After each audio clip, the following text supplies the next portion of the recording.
The ESME Philippines is a free learning platform offered to Filipinos who are looking for a way to learn and build real employable skills that are in demand. Learn marketing, entrepreneurship, photography, culinary, advertising, videography, business operations, gardening, personal development, health and fitness, finance and accounting, music, and academics. Learn and share your skills today. Sign up now at esme.ph.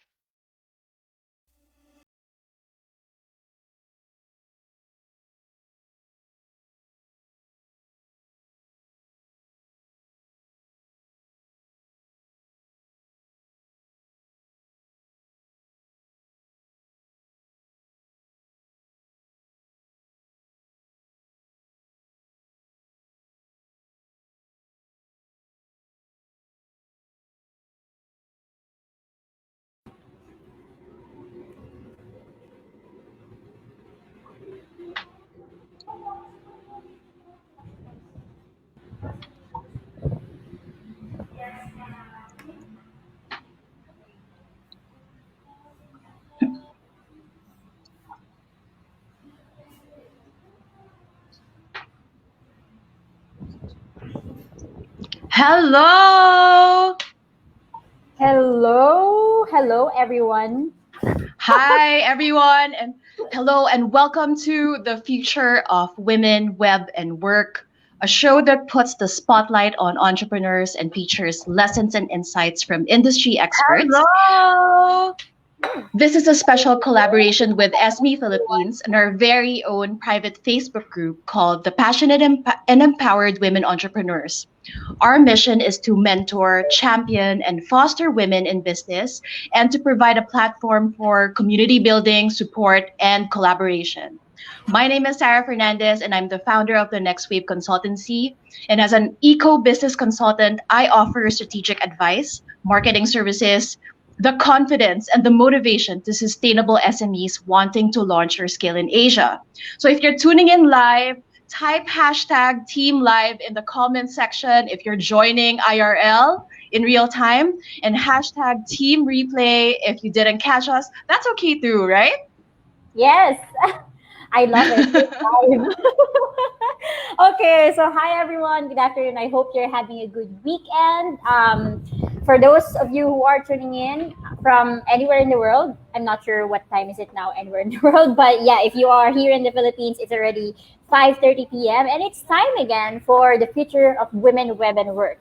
This is Suzie. I'm the Chief Passion Coach of the Modern Maria Co., an online coaching and mentoring company to help starting entrepreneurs turn their fear into a plan through guided business planning and coaching. And we're here again. So Sarah, how's your Saturday so far? It's been really chill. It's been raining the whole day, and I was able to catch a 30-minute nap, which is rare. So I'm happy about that. What about you? I mean, we don't even have the concept of weekends anymore, right? Since the quarantine. And since working from home. So how about you? How did you spend your Saturday? Well, Saturday, medyo chill din. I just came in today to the cafe para mag-live. So again, you will hear occasional grinding of coffee. And yes, medyo nagpapalpitate na ako because of the coffee. But I'm alive and kicking and ready to rock this session. Woohoo! Okay, sige. I think we're ready to introduce our guest. Yes?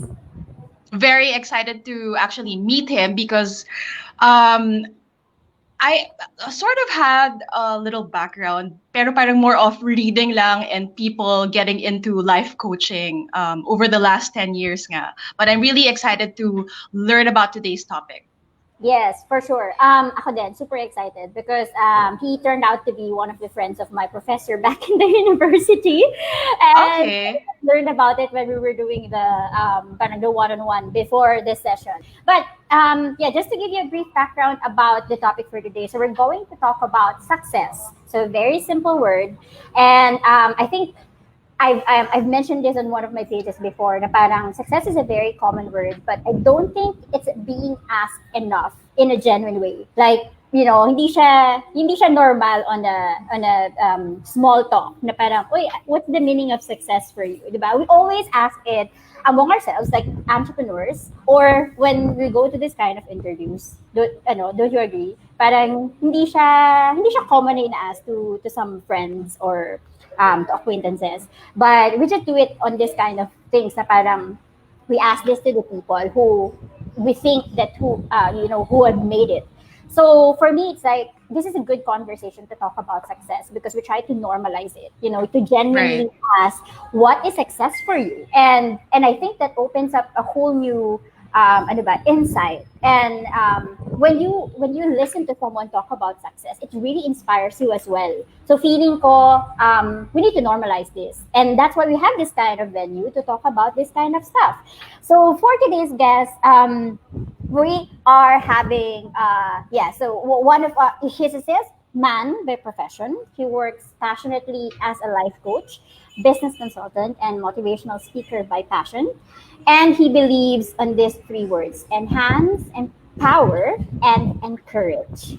Enhance, empower, encourage. In order to empower more people, he published a book entitled It's Okay to Be Me and launched the podcast just recently, Success Chasers. So please help me welcome Aldrin Perez Atienza.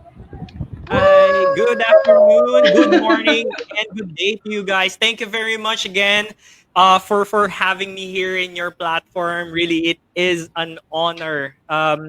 Backstage, I was already having the gibbers, really. Kasi parang, again, this is the first time that I am on the side of the guy who's being interviewed rather than the one who is doing the interview. So I am really honored to be here and to be able to share my knowledge to everyone. So guys, if you are again watching this on replay, hashtag replay, and if you're watching this on live, hashtag team live. All right. I feel the energy. Ang dami ng energy ngayon, I think it helped na nag-nap ka.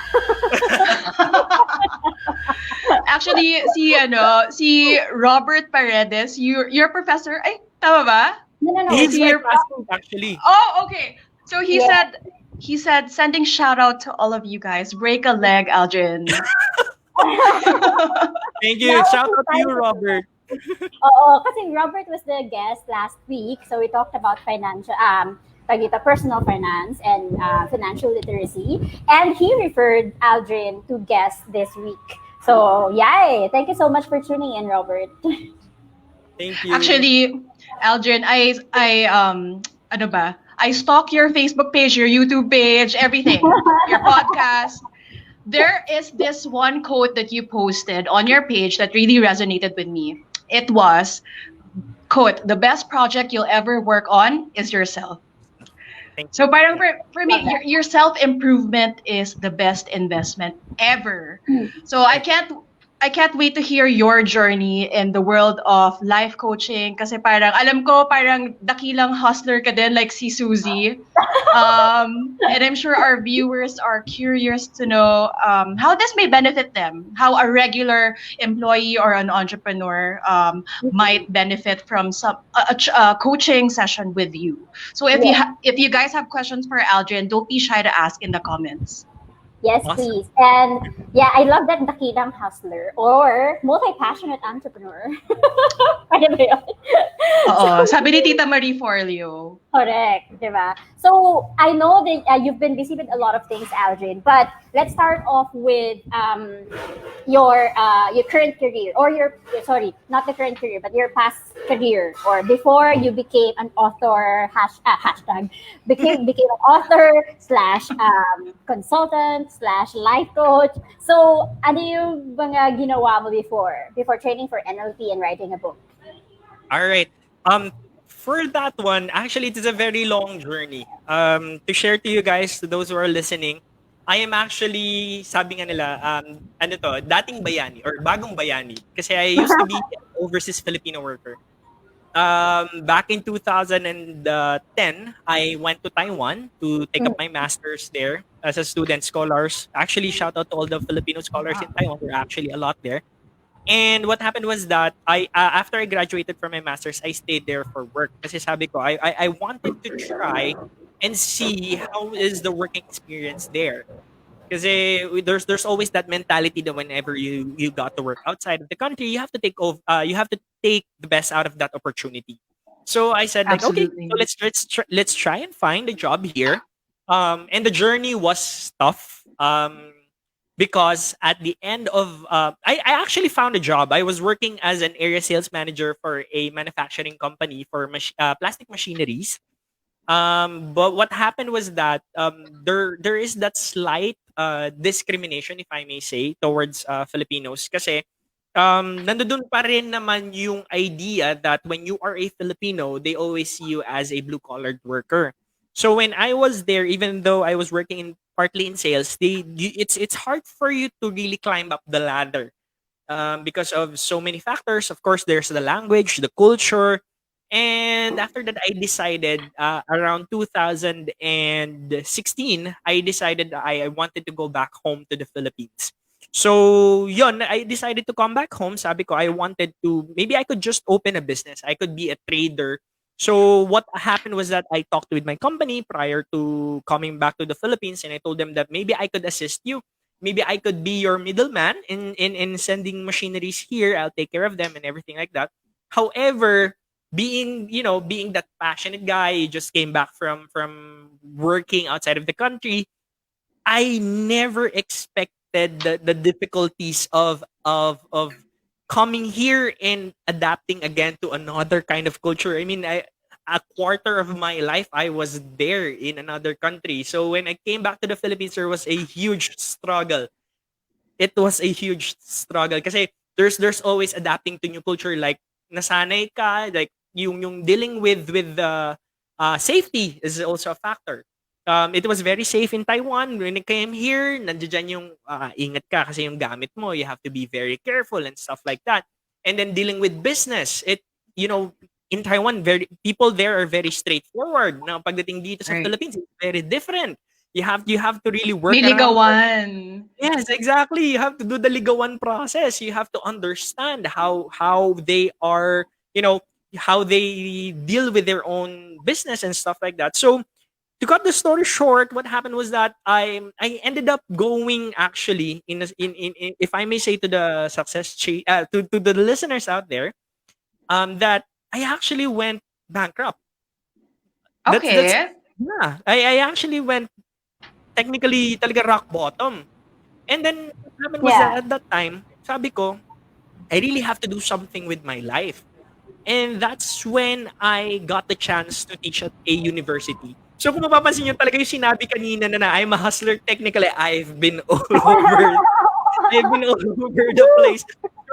So from being an overseas Filipino worker, I found a job at the university as an instructor.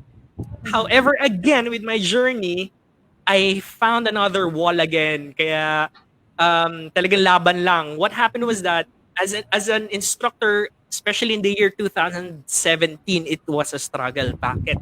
Kasi it was the period of the K to 12 transition. Mm-hmm. So with the K to 12 transition, mas lesser yung number of students, but there was a surplus of professors. So Right. you have to syempre bago pa lang ako at that time. I was still new. I was working part-time actually. And what they said was like, sorry, but we have to place priority on the tenured professor. So Tenured. we really have to be on the side first. So second na. Oh. Wow. I went rock bottom, and then when I found a job, I got again sidetracked. And luckily naman, I was discovered by one of my clients when I used to work in Taiwan, which is currently na my job, which is sales and marketing manager for a plastic manufacturing company here in the Philippines, which is Plastimer Industrial Corporation. And that's Now, since 2017 until now in 2020, I've been working with them as their sales and marketing manager. However, back in 2017, that's when I discovered NL. Yeah. Oh, ayan na. Let's talk Okay. about NLP. So 2017, you Sure. discovered this, this amazing technique. You're a transformational life coach now for everyone who's watching, using neuro-linguistic programming. Can you Yeah. break down what NLP is for a regular person like Susie and I, and Yes. how can it help someone in real life? I want to start with how I discovered NLP actually. Yes, please. To share it to everyone actually, guys. A lot of people when they hear the word NLP, especially for the regular people talaga na hindi naman sanay pa with regards to yun nga, life coaching and everything like that, parang they feel intimidated kasi ano yun, pag narinig mo, neuro-linguistic programming, wow, parang bigatin ng ano yan. Pero technically at that time, it was more of a discovery, a self-discovery of a journey to self-discovery, really. Kasi at that time, at 2017, again, after happening all of those, di ba, yung mga challenges na nangyari, it wasn't easy even when I found the job in Plastimer. It wasn't it wasn't a smooth ride, actually. So there were still a lot of issues then I had to deal with.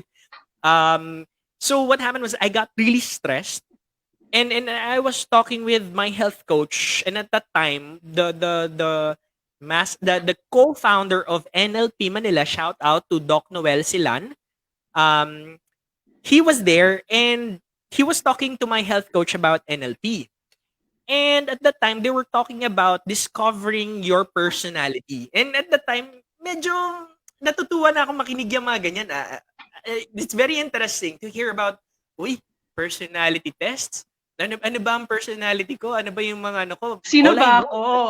Yeah, exactly. Sino ba ako? Ang alam ko lang naman, basta I know I'm an extrovert. Yun, alam ko yun. And at that time, I was really interested with it. And he said like, yeah, why don't you try? We're going to have our first session on this day.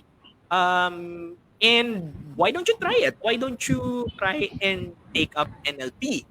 And that's where I discovered that NLP or what we call right now is transformational NLP or neuro-linguistic programming is focusing on three things. You know the three words, right? Neuro-linguistic programming. So the first one, neuro meaning the brain, right? It's how the brain processes the data. So what are those data? The sense of sight, touch, taste, smell, di ba? And yung common sense then and everything. So yung when we process those knowledge that we receive, it tends to be translated now to what we call the second part, which is the language. Now the Okay. language part is what we call the communication part. So we have two types, right? Verbal and non-verbal. Nonverbal. Yes. So that's the idea. You try to assess how you think, how you process the data, and how you communicate to the people, right?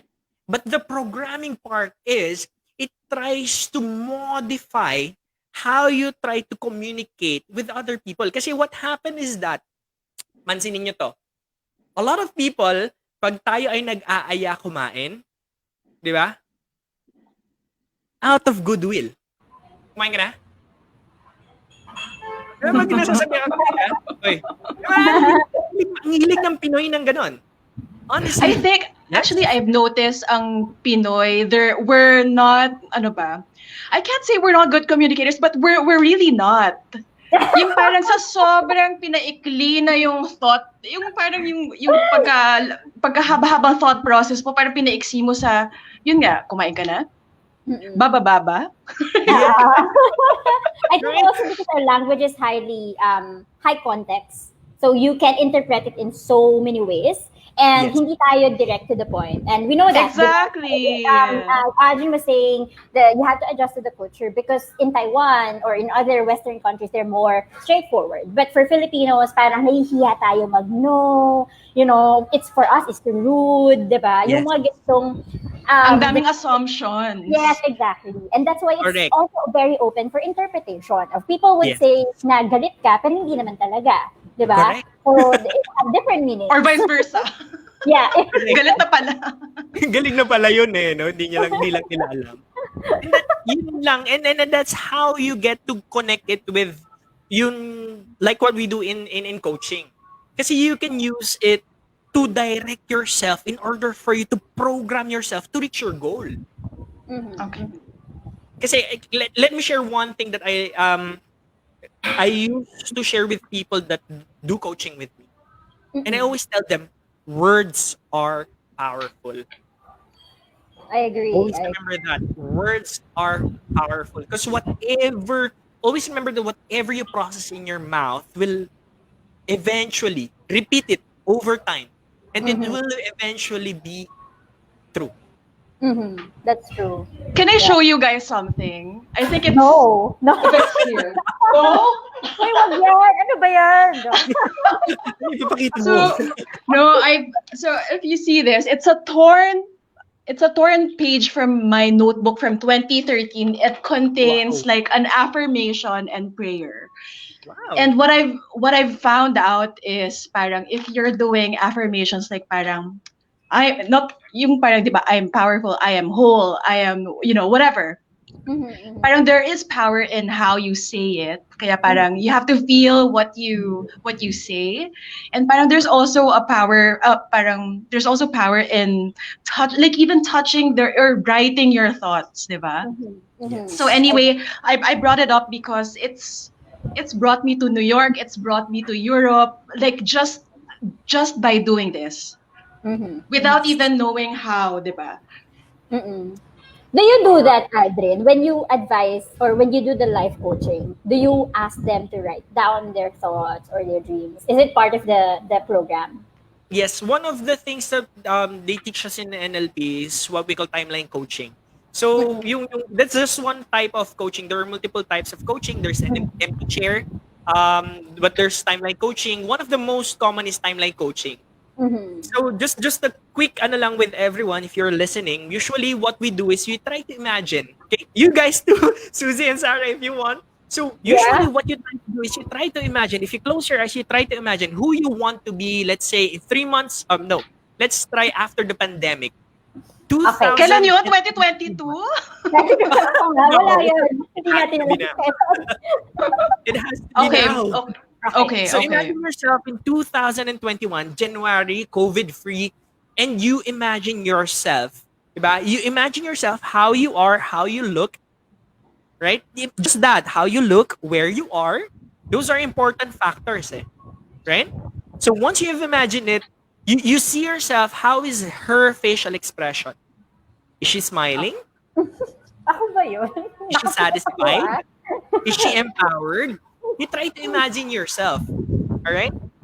Now, once you imagine yourself, all right, and the situation you're in, whether you're now having that successful business, you see yourself in 2021 having that, I want you to imagine that, and I want you to embrace that idea, all right? Now, I want you to turn that into a ball, okay?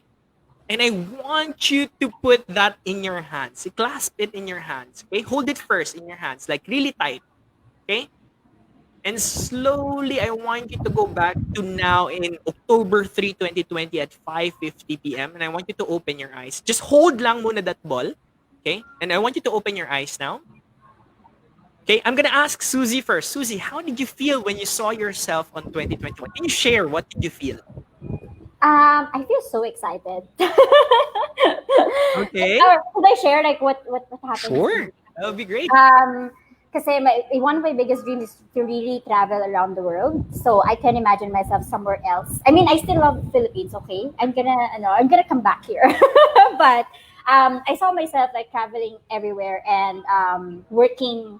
Kasi yun yung ano ko parang I want to be a digital nomad or I want to establish my business. Na parang I can work from anywhere, and I see myself exactly doing that. Oh, wow, empowered. Yeah, I love it. Hold on to that feeling. Hold on to that feeling. Sarah, how about you? Okay. Actually, I feel really excited. It sounds so ano ba? Parang it might be insensitive for some viewers who are suffering during COVID, pero I know. For Suzie and I kasi parang ano ba? I guess this is NLP work also, na parang like we focus on what we can do. Kaya parang when you asked us to imagine the future that Susie and I both imagine is something that we look forward to. So parang ako naman salapi yung naisip ko. Sorry. No, you don't need to apologize. Why not? Diba? Why not? No, yeah. Yeah. But how did you feel? You feel empowered with that one? Yes? Very much empowered, of course. Awesome. Now, I want you guys to hold on to that feeling. Now, you are Okay. now in this present time. You know that you enjoyed that emotion. You felt that emotion. You want to be there. Yes? However, there are going to be hurdles. So that's part of NLP. We want to overcome those hurdles. However, the idea of overcoming them should not come from me. It should come from you guys. Because that's how you feel empowered. The decision that you make is not from me, but from you. I want you to know, okay, so in order for you to reach that, what would be, do you think would be the first hurdle that you have to face? Okay, so when we talk about hurdles, are you talking about internally or parang or externally? Can be internal, can be external. All right. So for you, let's start with you, Sarah. How about you? Ako talaga, my biggest hurdle would be confidence, and I have so much fear. I don't know if I've mentioned this, pero I probably have. I have imposter syndrome. So even no matter how successful some other people may think I am, I will never get to that point. That's what I've been working on for years.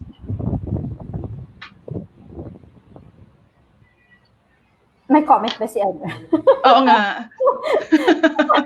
I can relate 100% on that one. Thank you for sharing, Sarah. And I am gonna share to you later how you're gonna overcome that. Suzie, how about you? What is your first hurdle? OMG. The hurdle, I think it's time. Ako naman, because I also do mindset coaching for being, you have to be fearless when you start your business. So that's also part of my job as a business coach. But for me, it's like I am, gusto kong i-clone yung sarili ko, honestly, because I want to do a lot of things. So there comes a time na parang feeling ko I'm out of focus because I'm doing a lot of stuff. So I want to extend my time or maybe clone myself because I want to achieve so many things. Yun yung hurdle ko. True. I get that. That's why yun yung idea why I asked you that. The hurdles could be more actually. Okay? Yeah. So what I gave you was a glimpse of timeline coaching. Now the idea is why you remember I asked you to clasp in your hands yung yung feeling. Yes? It's still here? Yes. Still here. Why? Because whenever you face the hurdles, this is what we call anchoring. It's a technique.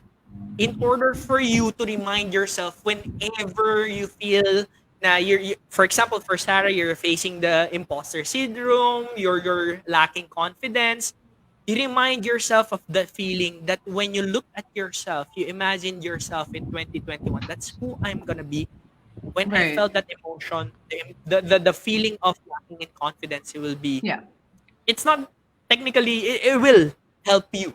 I mean, if it will not disappear, at least it will help you overcome the lack of confidence. And the same goes with Suzie. It will remind you that okay, I had that. I need to overcome this. That I need to be more conscious of my time. So it will remind me, okay, I want to be that, so I have to be more conscious with my time. Right. And that's just one part of NLP. That's what we call timeline coaching. I love it. I love it. We have a couple of live viewers. I think they're just shy, pero for those, for the brave ones, baka may question kayo kay Aldrin. I'm sure everybody has, one way or another has some hurdles, diba, na they want to get over.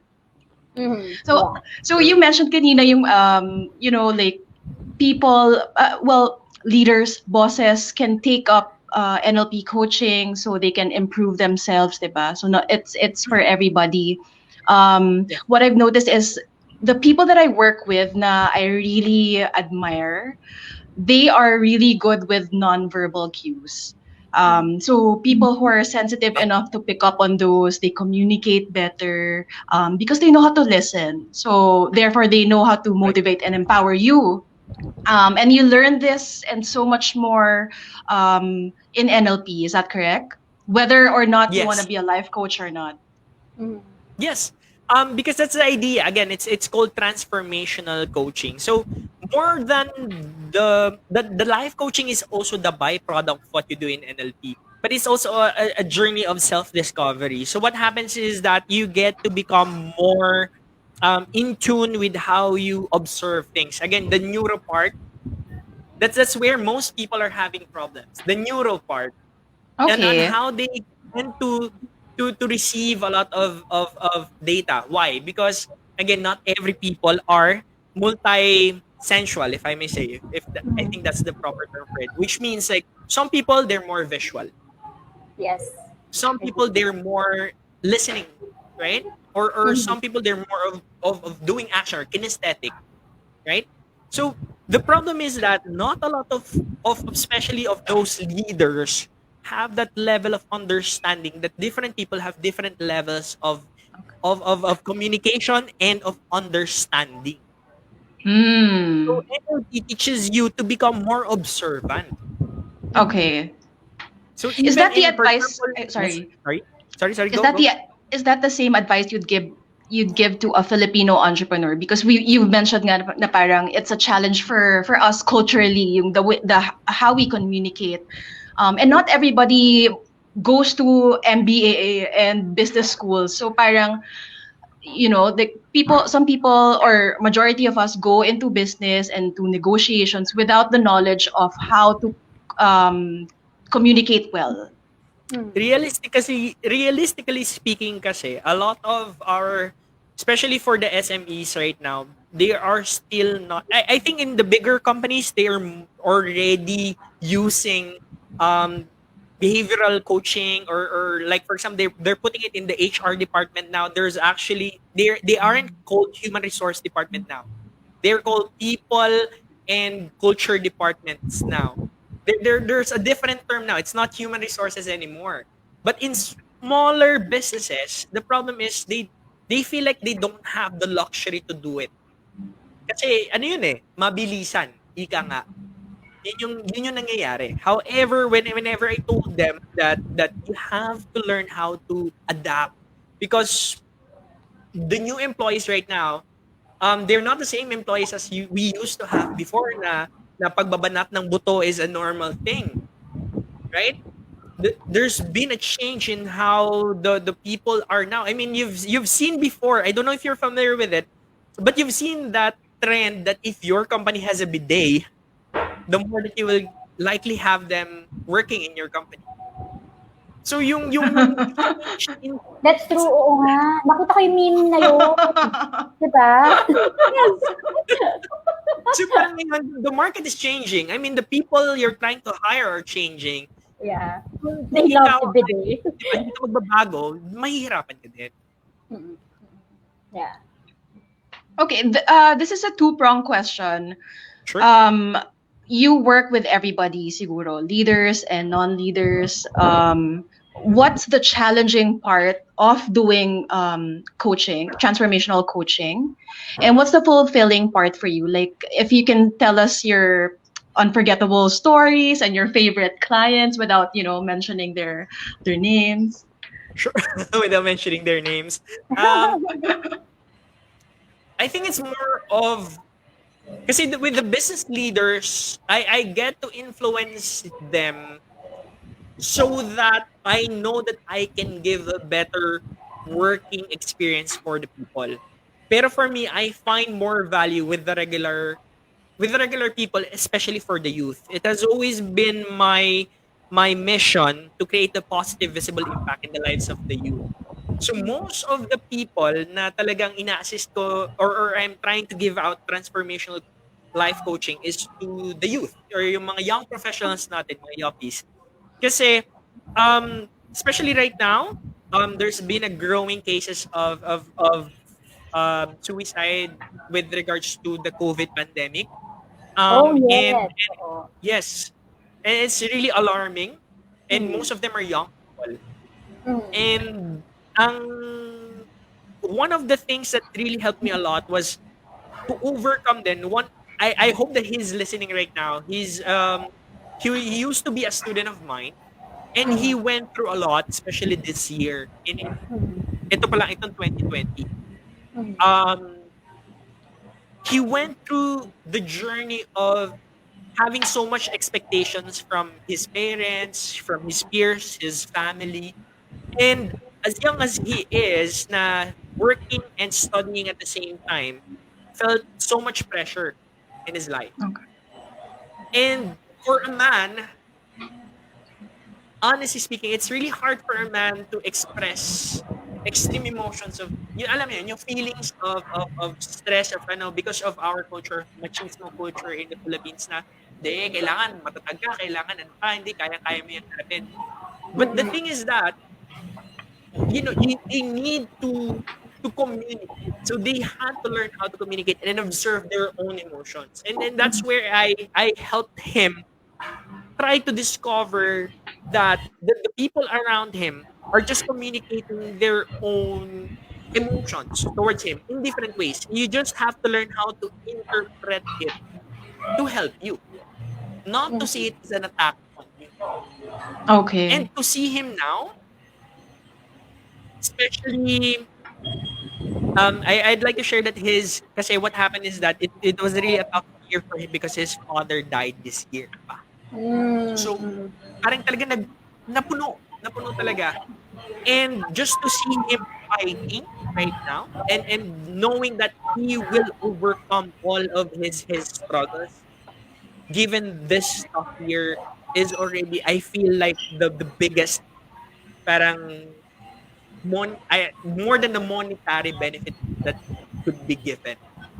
Yun yung masasabi ko talaga na sobrang thankful ako that I got to learn din talaga about NLP. I love that. Kasi I think parang when you go past high school or ano ba, college, parang we lose the luxury of having a guidance counselor. And like Yeah. even back then, parang I didn't even see them as someone who could help me with my emotions. Parang it's more of like a career path na parang I'd go ask them about. But yun nga, I wish we had something like this when we were younger. Yeah, and someone who will genuinely ask questions like this, like something personal, it makes a lot of difference when you really know that someone is there to listen to you. Kasi feeling ko yun yung nawawala, the communication, the genuine communication. I mean, okay. So, And yeah, and what are the struggles of being a life coach? Merong, di ba kasi pag naging life coach ka, parang ina-absorb mo din yung energy nila. How Correct. do you deal with that? Because I know, How do you I'm also how do you a coach. pagpag? Oo, di ba? I'm also a coach. So it can drain your energy because, especially if yan. they have, di ba, if they have a lot of Um, struggles, yeah.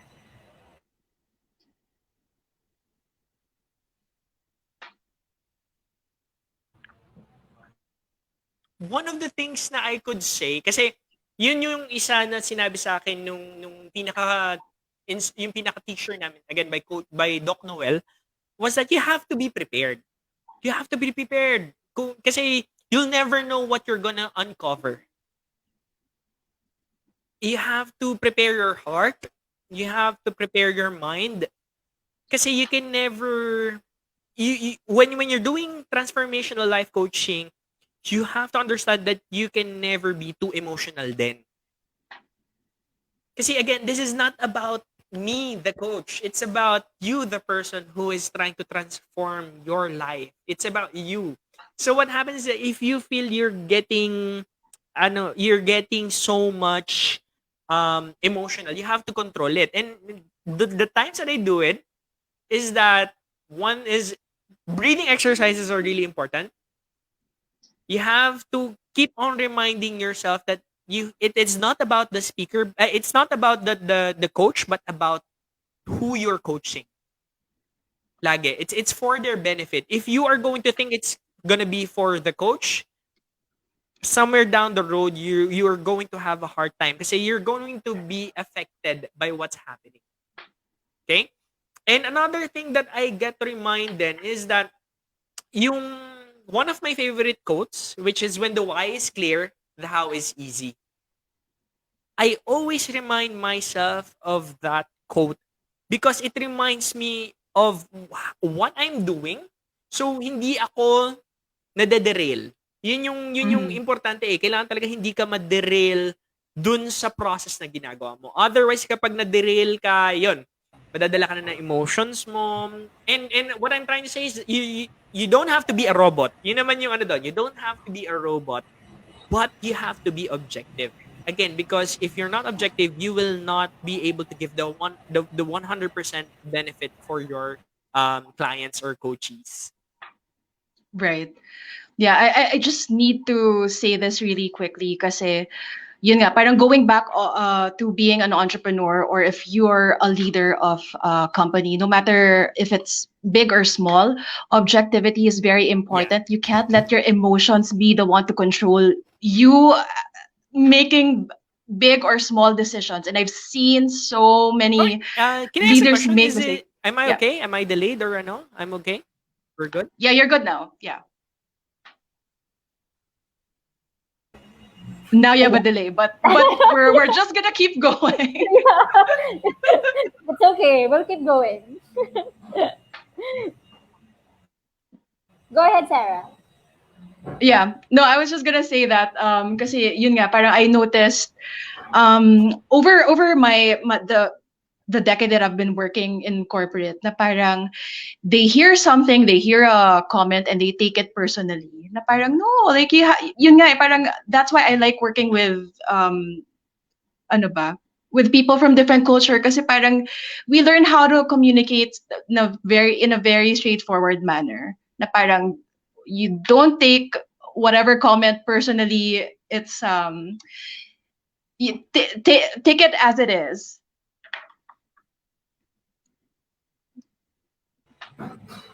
I think we have a lag, but it's okay. We're gonna wait for Aldrin.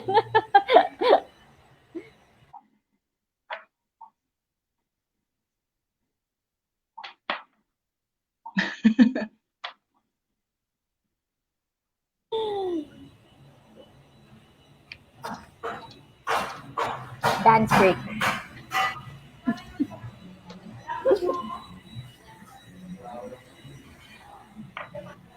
Yes.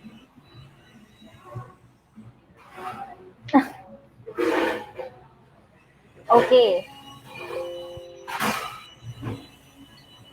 Shall we?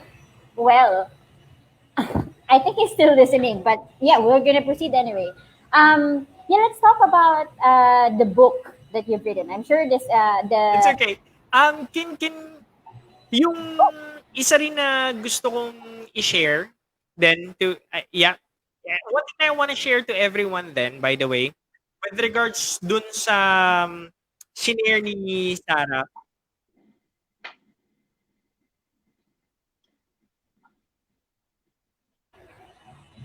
go ahead, Aldrin. Just continue.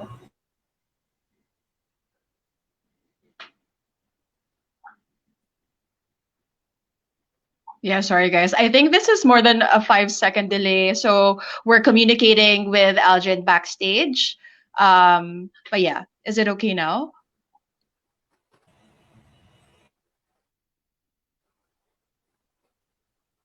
Suzie, go.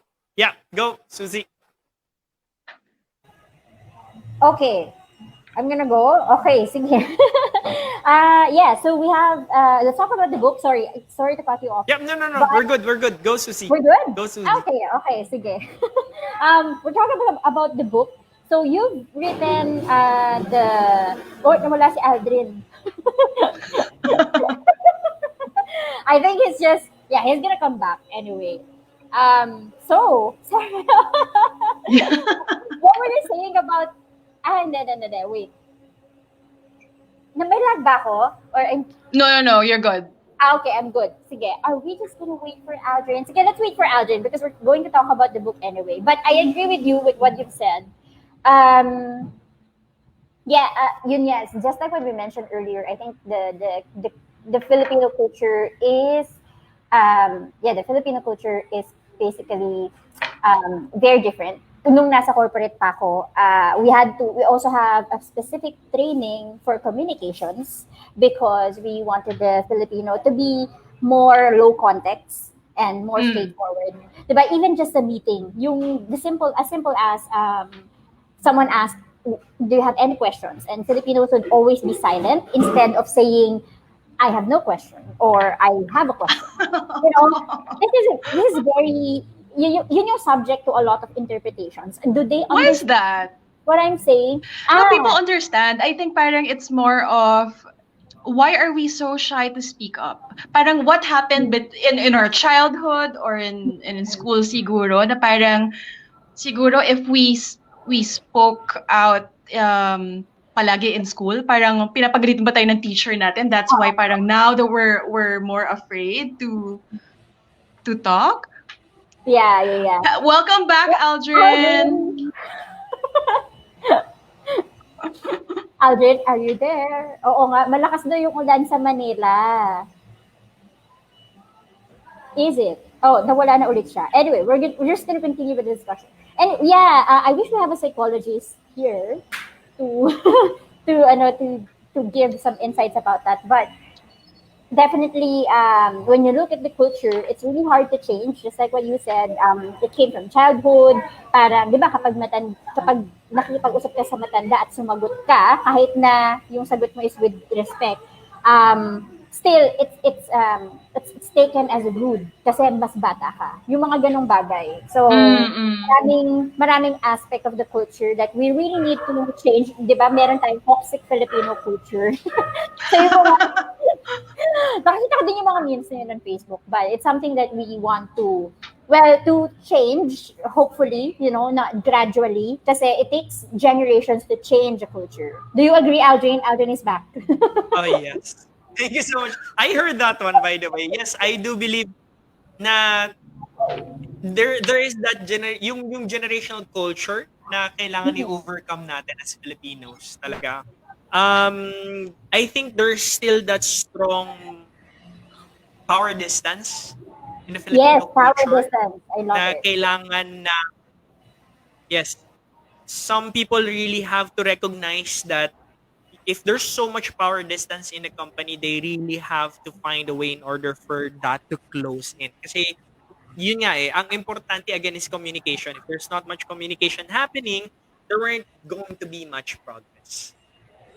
Yes, I agree. So, anyway, this is the third time I'm gonna say this, but let's talk about the book. Let's talk about the book. Sorry. No, it's okay. It happens in a live session. So, okay lang. Nako, meron pang worse na nangyari sa amin ni Sarah. So, it's totally fine. We're good. Yes, we're good. Okay, sige. Mga 3-second lag. About the book, because I know you've recently published your own book. It's entitled wait, nasa na yung title nun? It's okay to be me. Yes, it's okay to be me. Can you show us the book? You have a copy of the book right now, right? Yep. Ayan. Okay. How many Here it pages is. is that book? Yeah. It's an easy read. It's 125 pages. Oh, okay. Yeah. There you go, So, guys. guys, what did you say? It's okay. So, it's merong cross out na it sucks to be me. So, can you explain a little bit more about the book and Yes. about the title as well? Sure. I would love to. I would love to. The inspiration of "It's Okay to Be Me" came from my observation and my personal observation with myself and actually with the people around me. And I noticed recently when I was young, I always tend to look at so many people and observe them that alam mo yun, yung ang dami ng mga sumisikat na tao. now we have so many what we call influencers. We have so many personalities in social media. And to add up, lalo na ngayon, nang tumanda ka, you tend to realize na there are so many young people out there, as young as 8 years old or 9 years old. I think the youngest one was 9. He entered college. There was someone who was 11, I think, who finished his PhD. So, just hearing all of those things puts so much pressure into looking at your own life and just thinking, it sucks to be me. Sorry for the language. Pero, di ba, you tend to think, di ba, it's, and that's when I got to tell people, wait, it doesn't. Why does it have to be that so many people have to look at their social media accounts and be influenced, and look at them, and that they try so hard to imitate. There've been so many people now who's doing plastic surgery because they have to look like, with those filters. They want to be how they look like with filters on. There's already people doing that because they lack the self-confidence to be, to appreciate who they are. And there's now a lot of young kids, youth, who are, influenced by what they post online. So they take selfies, a lot of selfies of themselves, and they find justification of who they are by the number of likes. Right? That's how they count now their own personal self-esteem, by the number of likes and followers. So if you only have 1 likes and 1 follow from a single picture, you tend to say yourself that I'm canceled already. Diba? And then we have that. We have the canceled culture. Diba? Parang, even if how much you're going to do, there will always be someone offended with what you do. So what happened? I tend to realize that, wait, it is about time we have this wave of self-love, a new wave of self-love. Give yourself love. Because if you don't give yourself love, no matter what you do, it will always be like that. That's why I said it's okay to be me, right? And the idea is what I did with the book is that I wrote facet about stories about my life, so that people will tend to relate to it. Kasi a lot of people think of me as a successful person. I that's why I told you, Sarah, I really relate to what you said earlier. Because that's what I feel as well. I feel like, hindi pa rin ako successful eh. Kahit na a lot of people tell me, oh, nakapag-abroad ka na, you've already visited a lot of countries, you've written a book, you've already published this, you've already had your masters, diba? You've already had businesses, I mean, so many things. And yet you feel like, I think I'm not successful. Diba? Nandun yung emotion na yun eh. That's why I wanted to tell people, wait. Oh, what happened to Aldrin? Ang sarap pa naman. Ang sarap nung conversation natin. Yeah. Okay. No, actually, parang I also ask myself that, parang, why are people struggling to find the true meaning of self-love and success? Na parang when is it enough? Ayan. Pasok. Sabi mo kasi wait eh, yan tuloy. Oh my God.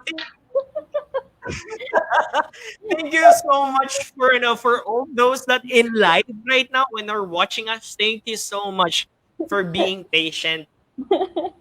You guys are awesome. You rock, guys. Team Live, whether you are also in team replay, guys, #replay, you guys rock. So yun, again, continue lang guys with regards dun sa sinabi ko nga na I never find the justification in being forced na kailangan ko ano yung nasa social media, yun din ako. I wanted this new wave of self-love wherein understanding that ordinary is okay. And just being simple is enough. Yun yung gusto kong ma-realize nila. Kasi yung pinagdaanan ko, you guys can relate. You guys can relate. It doesn't necessarily mean that my life has to be this extraordinary super thing. Kasi yun yung nakikita ng mga tao pag nanonood sila ng mga live na ganito. Oh, itong buhay Right. nito. The life of Aldrin is gonna be this awesome story, Yeah. di ba? Ibang level ka na, this ganon. ibang level, di ba? But then you get to let me tell you guys, we are just the same. We are just struggling the same. We are journeying the same. That's when I got to inspire. Yun nga, to write this book. It's okay to be me. Yay! Actually, I Well read done. almost 50%, almost half of the book. And so I'm gonna have some questions about that. Now, picking up from from what you're talking about, I think the society tends to put us on a box, parang in a box, na parang okay, ito ganito ka dapat. So I've read about this story, that sentence. Your mom mentioned to you. So hello to your mom if she's tuning in. that says, Aldrin, study hard so that one day you'll become a doctor. Okay. And I think we can all relate to, di ba? Parang meron kasing perception na parang, okay, well, sa akin, lawyer eh. So yung yung parents ko, dapat maging lawyer ka.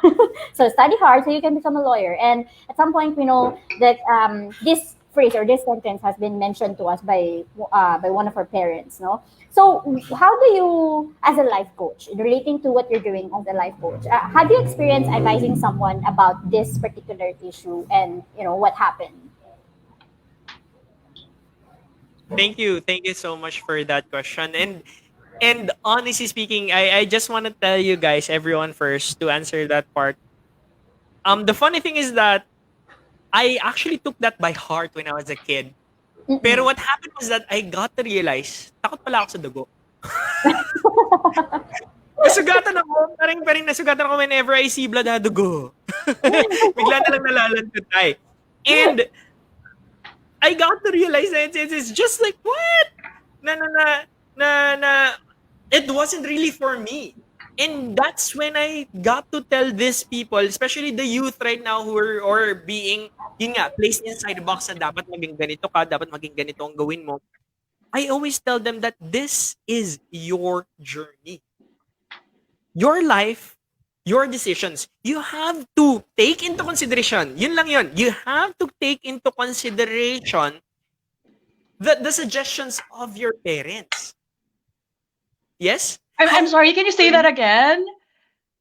You have to take into consideration.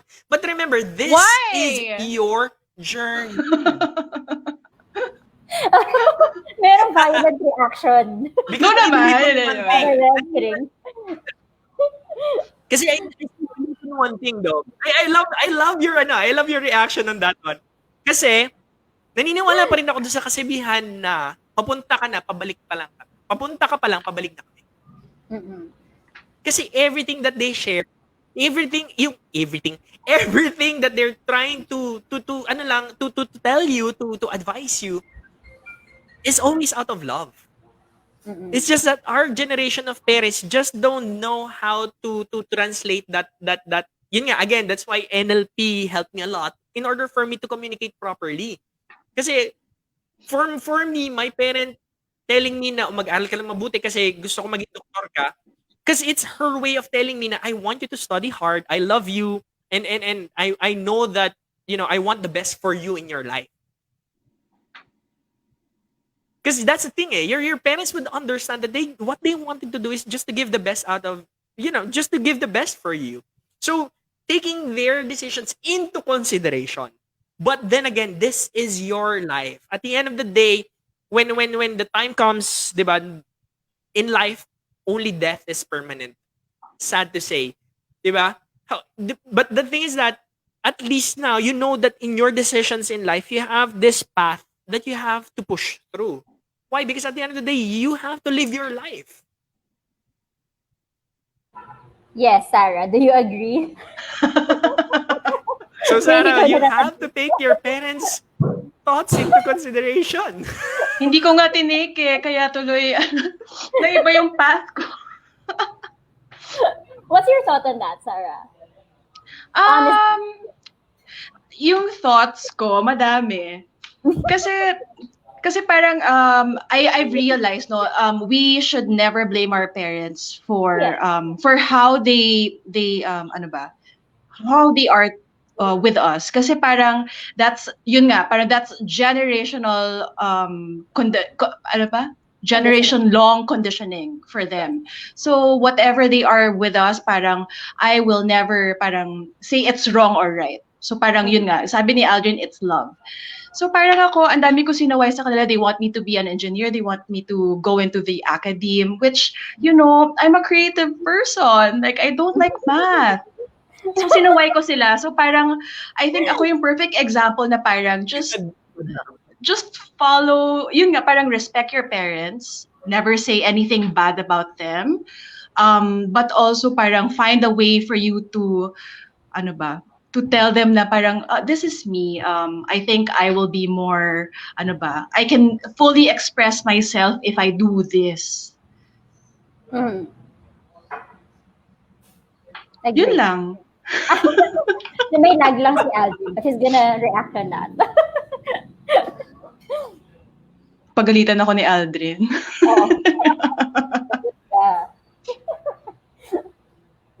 Ayan na, nag-react na siya.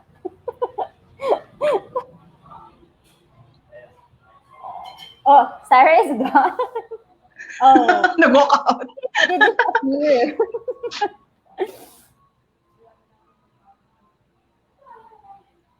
I think he's just listening, but I'm gonna go ahead and comment. I'm gonna go ahead and comment. So he's just doing a thumbs up. So yun. Daming issues. But yeah, actually that's really good. Kasi importante talaga yung paying respect talaga. That's really good. You have to really pay respect. That's just okay. Are we good? All right. How about for you? Can you ask one, Suzie? For me? Oh, yeah, sure, please. I'm also very stubborn. Go, please. Ako, nakikinig ako sa parents ko, but maybe because, high school pa lang ako, wala na ako sa sa place ng parents ko. So, I studied in a science high school. If anyone from regional science high school is listening, and kaya pala matalino ka, Suzie. Nagkakatitigan Science school pa lang. I'll go first, Suzie. I just want to ask you, like, for you then. For you. Okay. Nahuli yung question ni Anne. Nahuli siya. Sagutin mo na. Keep on saying, yeah. So yun, nag-high school ako, like 3 hours from home. So, weekend lang ako nasa bahay. And then, college, pumunta ako ng Maynila, nag-asabalutan, chart. Hindi naman nag-asabalutan, but I studied in UP.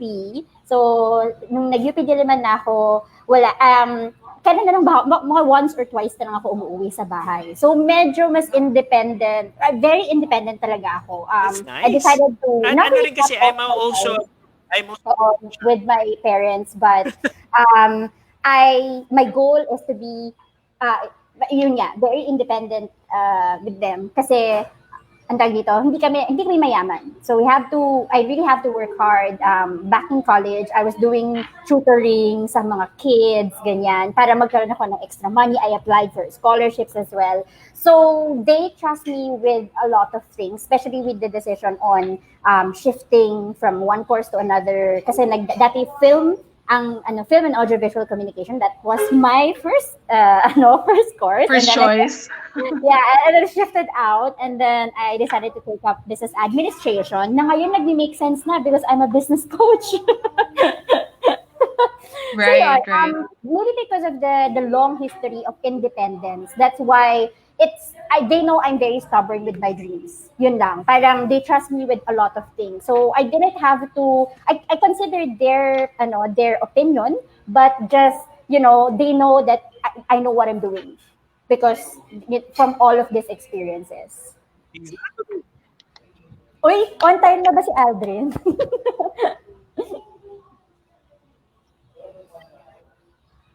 Hindi pa.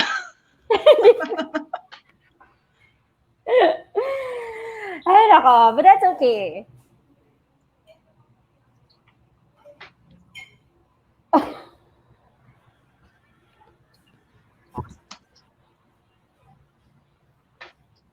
Awesome, awesome. That's why I'm really pushing for parents.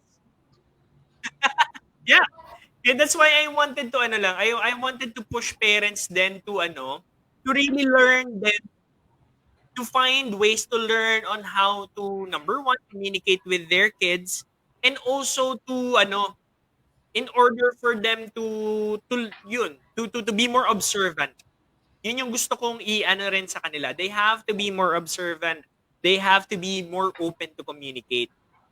Especially right now, I mean, they have the opportunity to be different, if I may say, if that's okay to be a term, that they have the opportunity to become a different set of of having a different set of skills to deal with their kids right now. Aldrin, Mahirap eh. Kaya we have kailangan viewers talaga nila na eh. Yeah.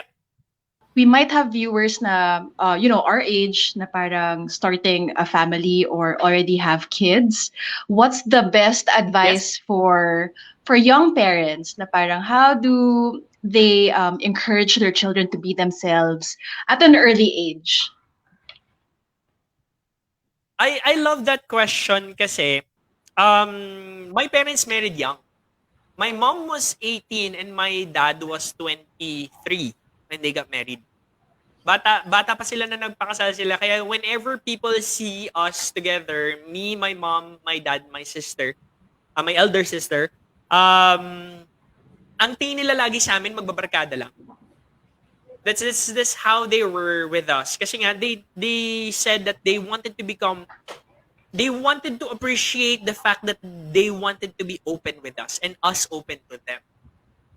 So it's about giving your kids the safe leeway to be themselves.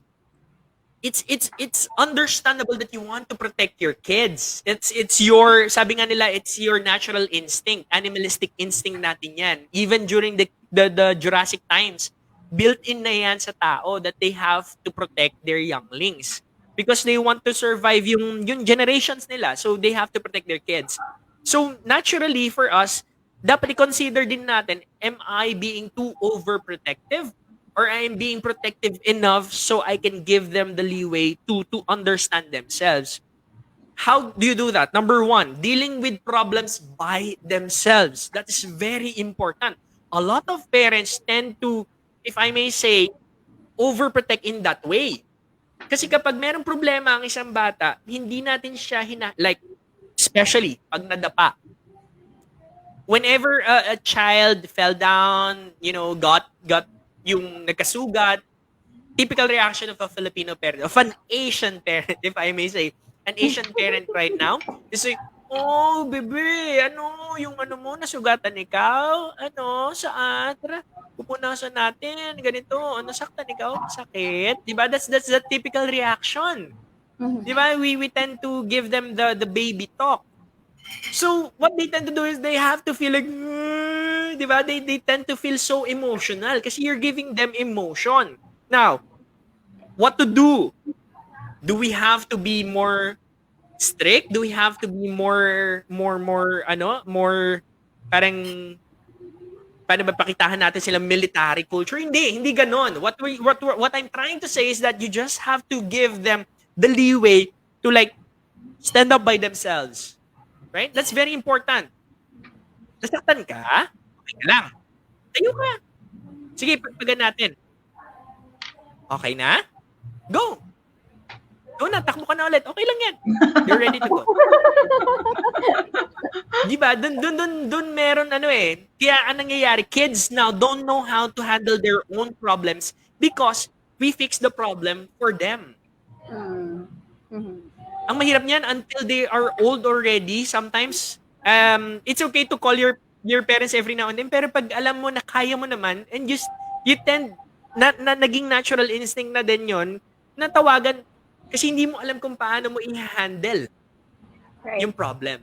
So, guys, if you are young parents right now, at nakita mo na nasaktan yung anak mo, it's okay. You hold it in muna. Hold it in as a mom, especially mothers out there, shout out to you. Pag nakita mo ang anak mo na nasugatan, hold it in. Huwag mo munang bibihin. Huwag mo munang i-ano sila na yung emotional attack. Hold it in muna. hold it in lang. Kaya mo yan. Let it go. And then watch them as they stand up. And they are going to feel so fulfilled. Believe me.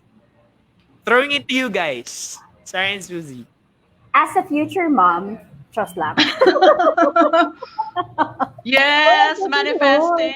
But I'm taking notes, honestly. But I would say it's the same.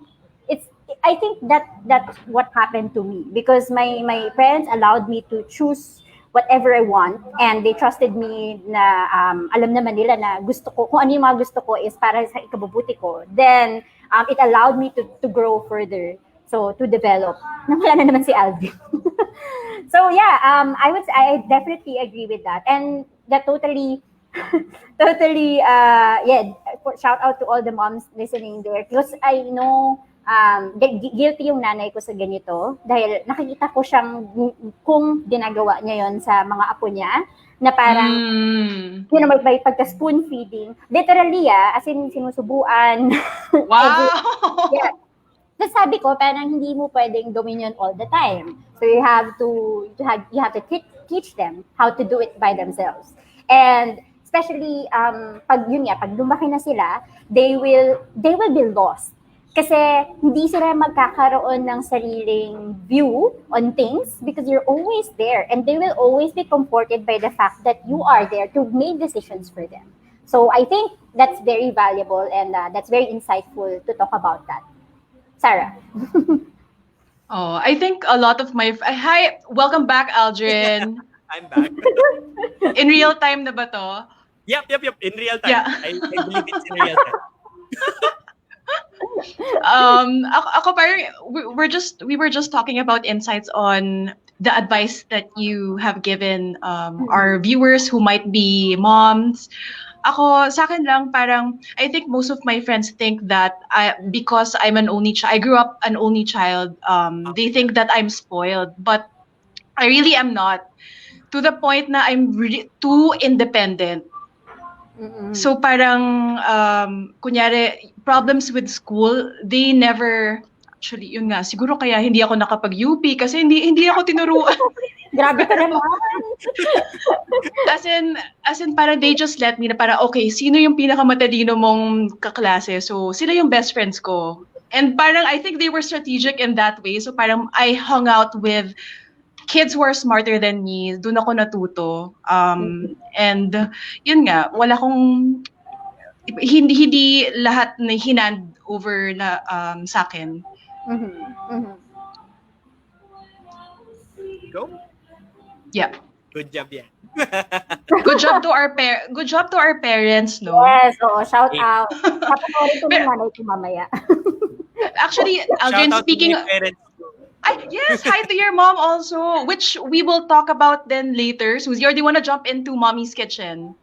Yeah, we can talk about that now. Ooh, before sure. we go. Yes. Yeah, okay, go. Speaking of moms.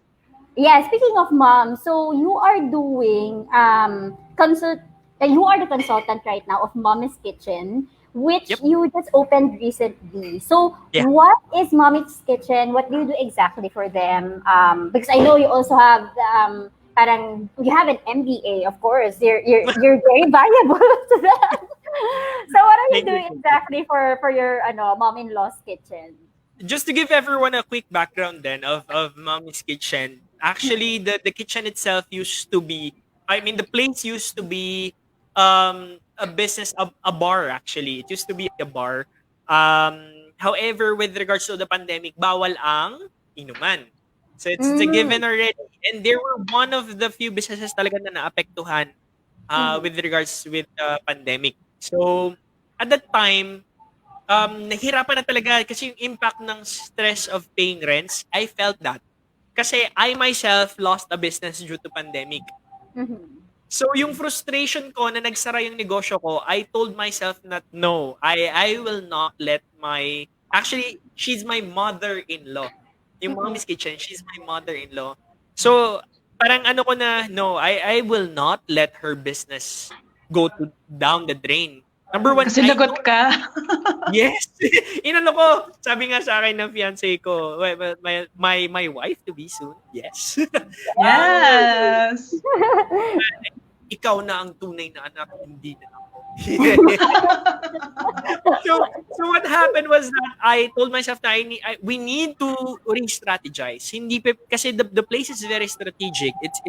It has a lot of foot traffic. Daanan siya ng maraming tao. It's a very active street despite the pandemic. Marami pa ring mga tao dumadaan doon. So I told her, why don't we just turn it into a place where people can eat? Yun lang muna. That was the first idea. A place where people can eat. Now, looking at the market, I realized that the area there is more of the C and the D. C2D market. Oh. BCD market actually. BCD market. So sabi ko, if we tend to put a high-end restaurant over here, yung ganong klase ng feeling, dito papatok. Sure na ako kagad. I felt in gut instinct as well. Why? Because I actually already surveyed the area, and most of the restaurants there are just the typical Filipino turo-turo restaurant. So why don't we do that? Pero I want it to be a leveled up turo-turo restaurant. Let's make it an Instagrammable turo-turo restaurant. And that's where I got the idea of Mommy's Kitchen. Together with in that area kasi a lot of people love kambing. If you guys, by the way, guys, if you love kambing, kung sino dyan ang mga mahilig sa mga kambing, kasi katulad kong Batanggenyo, na mahilig sa kalderetang kambing at saka kilawing kambing, that's also where we got the idea then to put it there. Now, Saan siya located? Sorry? Saan siya located? Sorry. It's located in Blumentritt Extension, just around España Boulevard. So it's in the corner of España Boulevard and Blumentritt Extension.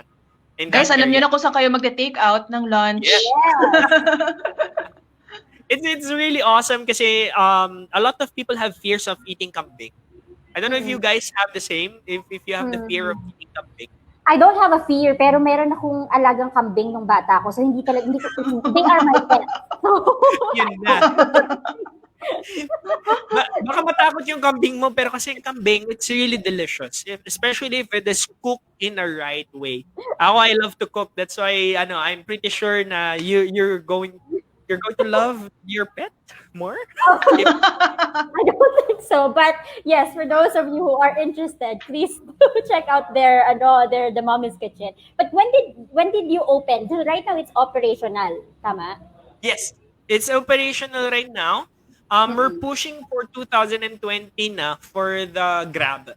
But at the moment, we're just doing takeouts and dine-ins. Pero we're hoping to launch it on Grab and Food Panda on 2021. Yun na yung Why not now? Kasi it's already too late in the year to parang for new merchants. You really once the year starts again, you have to really process it again. Yeah. Okay. Gets. It's more yes, on the so parang hindi lang siya para sulit, kumbaga, yung process mo. Sorry. Okay, that makes sense. All right. So that's maybe you can promote that as now. Yeah, sure, guys. If you guys are looking for sabi nga nila, kung gusto mo ng pulutan, gusto mo ng pagkaing hahanap-hanapin mo, wala nang iba pa, Mommy's knows best. So guys, please do check us out in Mommy's Kitchen in Blumentritt Extension, corner España Boulevard. Dine-ins and takeouts are allowed at the moment. We are open from 7 o'clock in the morning until 8 o'clock in the evening. Oh, and wow. By the way, guys, to announce lang din to everyone, I'll be opening another part. Kasi what happened is that Mommy's Kitchen will be turning into parang a small food court, if I may say. So, Mommy's Kitchen, we also have Mommy's Shawarma, and soon will be Mommy's Pares. So, I love it! Ang Pares. Yes, it's gonna be Pares and Mommy. So, guys, if you are studying right now, it's rainy season. It's gonna be the perfect partner for your cold nights, ika nga. Parang natin yan, Sarah. Actually, ang iniisip ko nga, ang swerte nung mother-in-law at nung fiancé ni Aldrin kasi parang nakakuha sila ng libreng business consultant for their Correct. Diba? With MBA. Yeah. So it's not just about, okay, you're a business consultant, you're an author, you're a sales professional. Ano pa ba? What else are we missing? The podcast. podcast. Yeah. So let's talk about the podcast, Sarah. Yes. Aldrin, tell us more about, actually, nakikita na namin sa background mo eh. Tell us about Success Chasers. When did you start doing podcasts?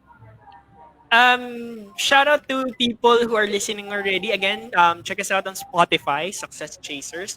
So the idea behind Success Chasers, again, is my own journey to find success. So again, this is also a shout out to Sarah earlier with what you said. Kasi nga sa totoo lang, I think now that I realized that what you said, I got to realize that I'm not alone in my journey. That's when I got to realize talaga na the idea of me finding the true meaning of success through the people that I feel are successful already. Yun yung nag-build up ng idea why I had to start this podcast. Kasi you tend to learn its true value when you really got it from your mentors. Ika nga, one of the person I just recently interviewed, guys, shout out if you guys can check it out, just my recent uploaded podcast and vlog on my Facebook page. You can check it out later. It's with Mr. George Bedianas Jr. He is a multi-millionaire entrepreneur, and he is really encouraging a lot of people to go with their struggles and just proceed. Kasi the idea is that you can never have success if you don't have successes. Diba?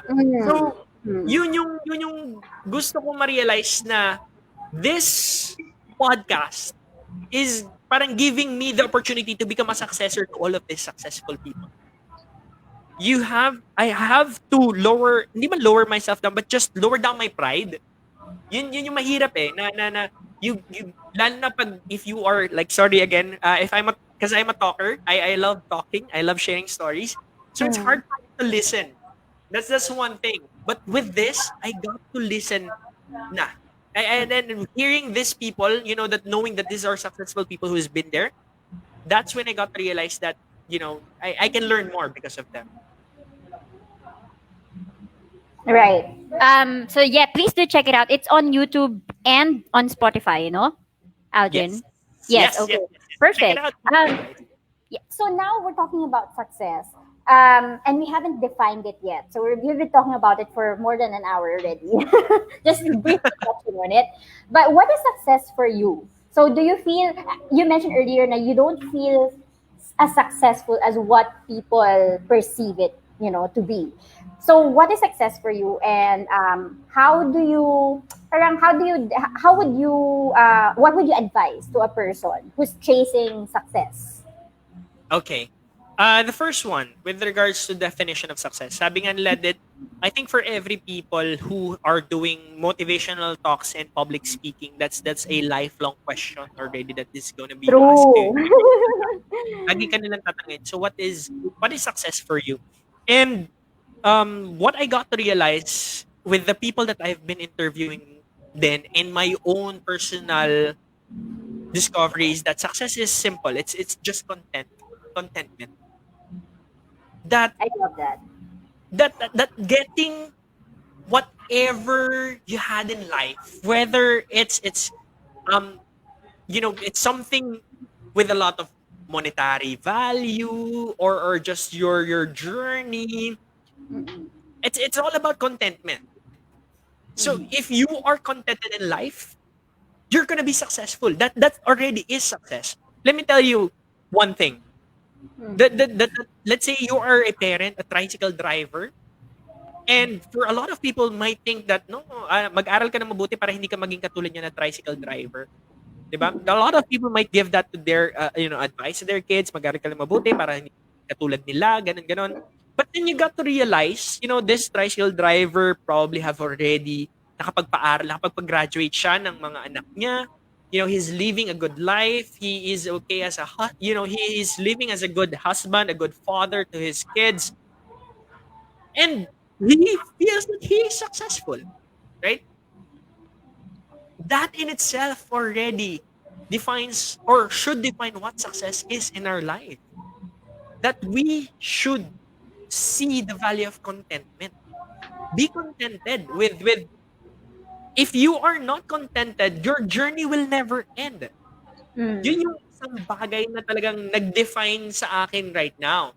And yun nga, comparing it before when I try to have this emotion na hindi ko ma-discover yung success, the meaning of success, na bakit ganito, hindi ko, lahat ng ginagawa ko ganito, pero hindi ko maramdaman na successful ako. Now I realize it that I'm getting to influence a lot of people. I know that yun nga, dumarating yung times na after whatever you do, you've worked hard on your videos, on your podcast, you uploaded them, and you got to see just one view. Parang ang sakit nun, nakakawala siya ng motivation. Parang pakiramdam mo hindi ka successful. However, knowing at the back of my head that someday, somewhere, somehow, one person will stumble upon that video and will have his life influenced in a positive way and will change his life forever, that gives me a content feeling that with this, I'm already successful. Because at the end of the day, diba, failing will already say na you've done it compared to the people who didn't even try. I agree. Successful. Aww. Okay. I love that. Yeah, ang dami kong nakuha doon. Ako din. Anong favorite mo? Motivational speaker. Anong favorite mo, Suzie? Na lesson from that? I really like this example dun sa tricycle driver, because I think just like what I mentioned earlier in the introduction, I think we need to normalize this common word, success, and we need to speak about it more often, even to the blue collar. Walang wala dapat social status on what is success. So for me, like, you can definitely define it yourself. It's up to you. And you can even feel successful on an everyday basis, because right now it's something that I realize you can't see beyond this day. So if you feel successful now, that's contentment for me. Na parang, okay, hindi naman sa pwede na ako mamatay tomorrow, but, I feel contented. I feel contented today. So for me, if I'm able to achieve, or if I feel like I'm grounded to my values, that's success for me. So it's as simple as that. So yung mga ginawa natin kanina na aspirations on the next few years, it's something that we can achieve in the future, but still it's something aligned with our values. And for me, that's moving forward. Yun yung dala-dala ko. I'm grounded on that. I'm anchored on that. Just like what Aldrin mentioned earlier. And yun nga, as walang kinalaman kung ano yung work mo, kung anong social status mo. Yeah, you have to define success for you. Yeah, Sarah, how about you? ang favorite ko yung sinabi mo na parang when you're contented, you don't have to keep chasing that definition of success. So parang it's being in the present moment and being, for me kasi success is yung feeling of gratitude nga, and yung parang yung that blissful feeling na parang I don't need to have anything other than what I have now. So I guess it's so easy for people to say that, but yun eh. yun. So Aldrin Atienza, everybody, please go check him out. Where can people find you, Aldrin? Guys, you can find me on Facebook. You can visit my Facebook page at Aldrin P. Atienza MBA. You can check out my. You can add me there. By the way, it's an open page, and also you can check me out on YouTube. You can check out Aldrin P. Atienza MBA. You can check that out, and also on Spotify, of course, Success Chasers in Spotify. Yeah, oops. Thank you for showing that. By the way. And also the book. Promote the book. Where do you get? Yeah, how will they get the book? ebook Yeah. or the hard copy? So whether ebook or hardbook copy, by the way, this guys is just no, this was just 347 pesos for a 125 page book, by the way. But it's not just the number of pages, it's the learnings that you will get from there. Kasi it's full of life stories na alam ko na you guys will tend to relate kasi it's hard to find a book where you get to say na parang oh, yun yung siguro yung big factor din with regards to the book. So I hope that you guys will check it out. You have to go to my Facebook page. Yan. You have to go to my Facebook page and kasi right now this is a self-published book so you can order it from my Facebook page. Just send a message there and I will talk with you about it. So I can send you the link, the order form on how we can process it. Then delivery fee is excluded by the way. Oh, wow. You have to pay for the shipping cost. Oh, and it's a Thank perfect gift for the holidays because Yes. burn na, di ba? So, magpapasko na. Maghanap dyan ng mga paragala sa Pasko. Bibigyan ko kayo. Guys, ito na lang additional ko. If you guys will go to my Facebook page, Aldrin Perez Atienza MBA, and you are going to send me a message and tell me that you just get a screenshot of this talk right now. Okay? Listen to this. I am going Wow, guys, exclusive I love to. Yes, please. Get a screenshot of this. Post it on my Facebook page even. And I'm gonna give you 300 pesos na lang. Sa halip ng 347, 300 pesos na lang yung book. Para yung Yes. 47 pesos or more would be for your shipping fee na lang. Shipping Kayo fees, na bahala doon. And I'll give you an ebook copy of my second book, which is Debit Credit Kupit. Yun yung mga if you're familiar with that term sa accounting, debit, credit, kupit. Bakit pa hindi tayo makaipon? So guys, if you are I'll give you that one for free, yung aking ebook din, ebook copy. So you get this one as a hard copy and then you get the ebook copy for free. For only 300 pesos. Yeah, for only 300 pesos for our listeners right now here. Thank you so Guys, much. so this applies to #Team Live and #Team Replay. Just do the screenshot this episode and send it over to or post it over to Aldrin's page. Yes. Okay. MBA, guys. Check it out. Yay! Perfect! Thank you so much for that generosity. Hindi natin alam yon. Di natin expect yun. Ano yan for you guys? Actually, no. That was my surprise for you guys. For Wow, really naman. generous of inviting me here. Really thank you. We're so thankful as well for agreeing to guest. Thank you so much. This has been a very, very wonderful, exchange of so many insightful things. Thank you so much, Aldrin. But before we end, okay, we always ask this Mr. Universe. Kasi lagi kami may Miss Universe question. But since you're a guy, it's a Mr. Universe question. And a lot of our viewers people who are tuning in are starting entrepreneurs, especially with their group. So Sarah and I created a group called Passionate and Empowered Women Entrepreneurs. So in terms of life coaching, lahat ng mga napagdaanan mo from being an author to content creator in podcast, everything. So what advice would you give what's the best advice that you got for all of these things, the best advice on starting your journey on chasing success or starting all of these initiatives in your life? The best advice you've got. I think, let me share. I'm pulling it out actually right now. One of the best things that if you guys are familiar with I don't know if you're familiar with the movie The Founder. Are you guys familiar with that movie? No, The Founder. not yet. Who is this? You know. Oh, you guys Naku, have hindi to tayo watch movie it. The ba? Founder is a movie. Nakakahiya. Oo nga, ako The founder of McDonald's. Oh, You guys McDonald's, should sabi ni watch. Cher. Pero hindi ko pa napanood. I have to Please admit. do guys. You have to watch it. Let me tell you guys. You have time tonight. You do watch it. So that would be this one. Listen to this one. If one of the favorite lines that I had from that movie that really talaga tumatak sa akin. Nothing in this world can take the place of persistence. Talent won't. Nothing is more common than unsuccessful men with talent. Genius won't. unrewarded genius is practically a cliche. Education won't. The world is full of educated fools.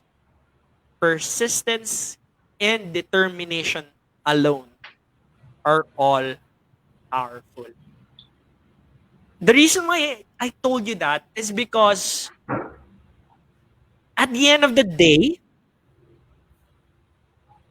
no matter how good you are as a person, no matter how or whatever degree you've already achieved, but once you place the towel on the floor, you know that when in boxing you threw the towel on the floor, that's it. Eh.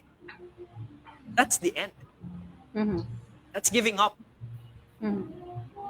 But right now, the journey to success is not a 100-meter dash, but a long marathon. Diba? So guys, if you are now experiencing a lot of hardships, a lot of struggles, take it. Bring it. If you're tired, rest. But don't give up. Push. And keep on pushing. Because those who truly not give up are the ones who ends up being successful.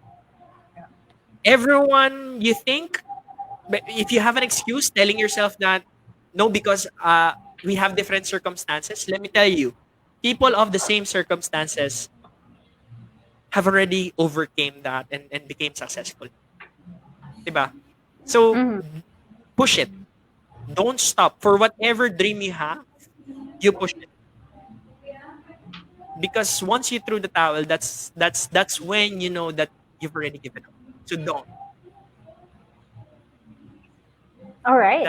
That's what I want to say for them.